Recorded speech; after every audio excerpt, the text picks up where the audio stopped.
Assalamualaikum warahmatullahi wabarakatuh. So come back to my channel with me again, Akila Shiva. And now I will tell you about phobia. So what exactly is a phobia?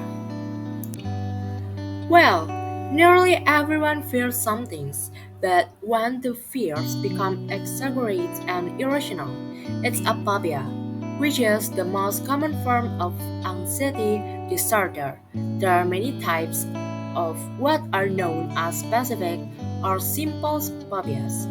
Common phobias include a fear of animals, particularly spiders, a fear of darkness, or nyctophobia, or perhaps a fear of clown, flying, or a fear of public speaking.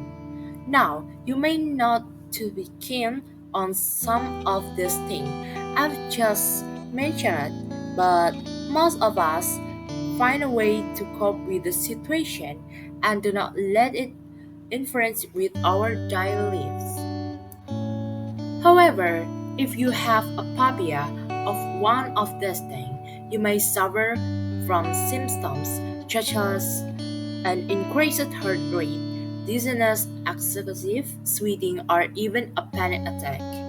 You might end up going to extreme lengths to change your daily life so as not to come into contact with the things or situation that causes your phobia. For example, imagine a friend of yours has a pet tarantula. If you're not a hug fan of spiders, you might not enjoy spending time in his house, but most of us will put with it.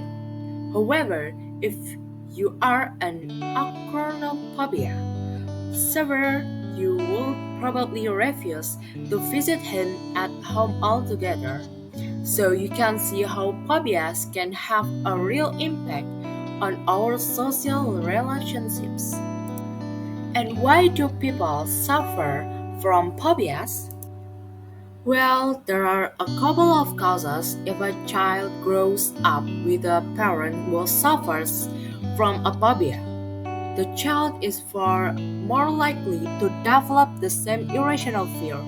Also, many phobias are actually triggered by a traumatic past event, often during childhood. So, perhaps an encounter with a vicious dog or falling into a swimming pool and nearly drowning as a child could feasibly develop into kynophobia, a fear of dogs, or aquaphobia, a fear of water.